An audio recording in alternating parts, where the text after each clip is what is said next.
Yun, magandang tanghali na. Mag-alas 12 na, oras po natin ay 11:58 ng umaga. Ngayon po ay araw ng Martes. So po, ika-3 araw na kagad sa buwan ng Disyembre. Narito tayo ngayon sa may bahagi ng Parañaque. To be exact, malapit po yata ito sa Multinational Village. Yan, nasa likuran tayo ng bahagi. Service road itong ating tinatahak. Yan po ang ating nasa right side. Ayan po yung Cavitex C5 South Link.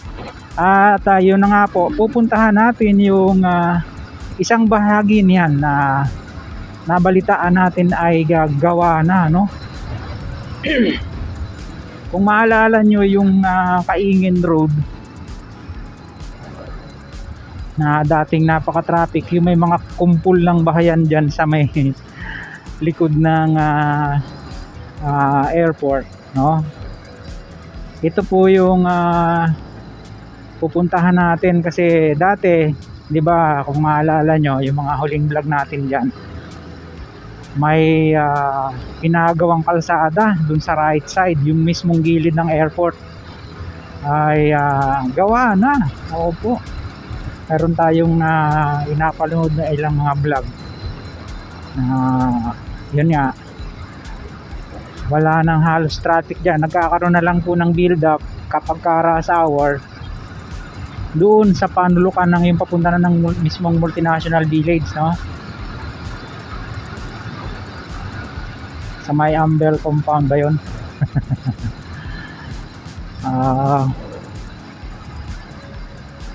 At pasensya na po sa ating pong mga taga-subaybay dahil ilang araw po tayo, ilang panahon tayo na hindi nakapag-vlog. Laging masama ang panahon itong mga nakadaraang mga paaraw. Ito na po yung exit ng kasalukuyang existing na C5 South Link, no? Yung galing mismo doon sa C5 papunta po dito sa airport. Ayan, merging lane yan. Yung bahagi na yan, yung nakita nyo na galing sa kanan, galing po ng expressway yan. Good morning, boss. Tapos ito naman, yung mga truck na yan, mga sasakyan na yan, papasok yan dyan sa expressway. Yan. Go na tayo. Sa hindi kalayuan, yun na po yung sinasabi ko sa inyo na Kaingin Road. Oo. At ito po ay titingnan natin, observe natin kung ano yung magiging sitwasyon dito. Ito ba magiging bahagi ng Cavitex C5 South Link, itong dinadaanan natin? May center island na siya, oh, di ba? Ito, matagal na tong kalsada na to eh. Ang pagkakaalam ko dati, ito po ay C5 extension. Oo. Itong nasa right side natin, airport na po mismo yan, mga kabayan.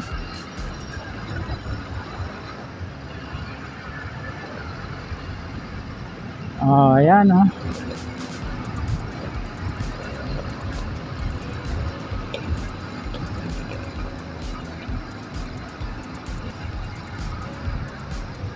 Ala, ay build up na ang traffic agad, no? Sa bagay, kahit saan naman ngayon magpunta. So ito na yung Kaingin Road. Nakikita nyo yung kalsada na yan, oh, yung road close. Yan. Yan po dati yung daan, lahat ng sasakyan dyan sa way na yan. Ngayon, ito na yung bagong gawa. Ayan, oh.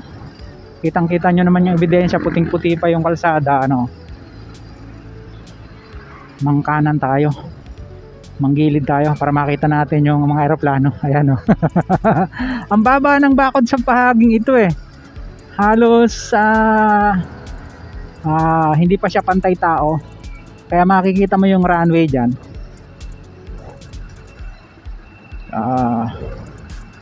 Pupuntahan pa po natin yung ilang bahagi, no? Hanggang dun sa may pa-entry uli ng Cavite C5 Southlink. Dahil nga po ito ay may may kabuang haba, okay. Na more or less ay 7 kilometers.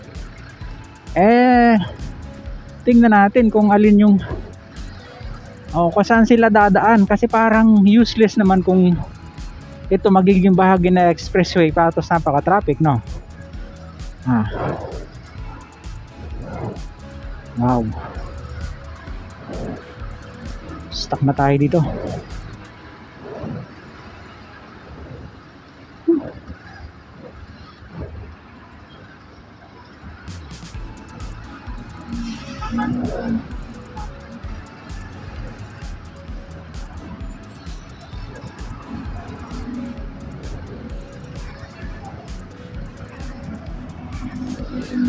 Ayan na yung bagong gawang kalsada. At yan na yung mga bahayan, no? Ayan, no? Hindi naman sa dinimolis, eh. Marami-raming mga nakatira dyan. Pag pa inaalis mo yan, saan mo dadalhin yung mga yan? Ayan, ito na po yung lumang kalsada. Dito siya nagtagpo. Talagang medyo may katrapikan talaga, no? Dahil dun sa intersection.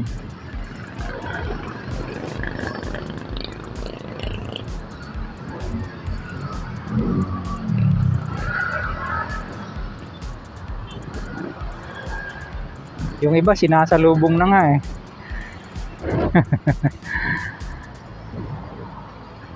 Kumikilos naman, kaya tsagain natin.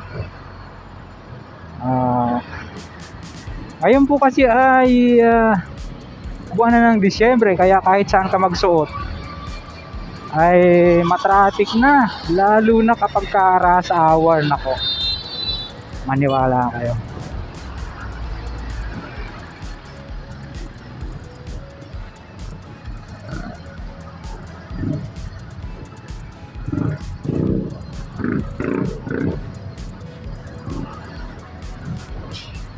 Ayan, dyan yan nagkakaroon ng build up sa panulukan na yan. Galing po kasi ng yung kalsada na yung galing ng Dr. Roy Santos Avenue papasok dito.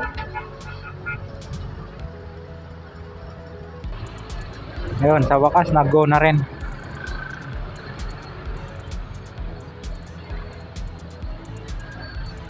Sisilipin lang natin yung kabila, no?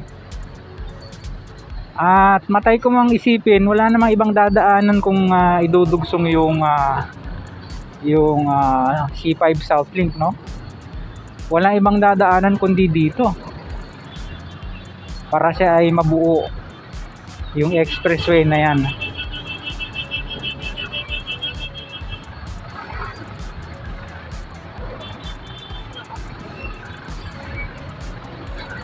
Ang problema, iti kakaliwa, hindi tayo makalusot, na-stuck.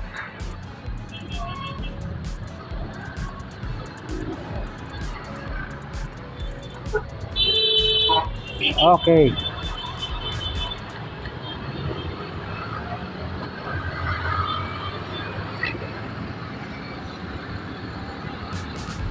Ayan. Eto ngang bahaging ito, kapansin-pansin, bago mag-open yung from Sukat to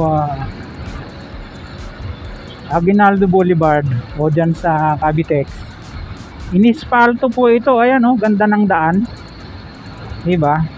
Siguro in preparation nga, kasi wala na may ibang dadaanan para mag-connecta itong expressway na ito, kung dito, eh.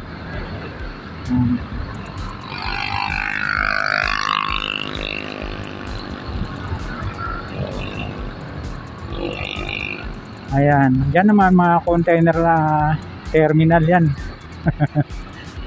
Pag kumanan tayo dyan, punta ng Dr. A. Santos Avenue, pero dito tayo diretso. Ayan, yung kulay blue na yon, madamo na kasi kaya hindi natatanaw. Nung nakaraan medyo wala pang gaanong damo yan. Toll Plaza na po yung kulay blue na yon.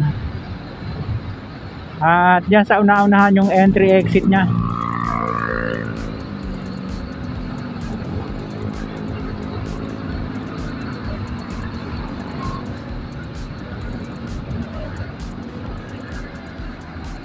Yun po ang isang aabangan natin dito mga kabayan, no?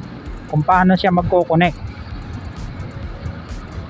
Medyo malayo-layo pa yan bago mag-connect doon sa pinanggalingan natin na exit nya, di ba? Hanggang dito, oh. Ayan dito sa paglampas natin ng tulay, andyan na yung entry exit nya dito. Yan. Ano entry?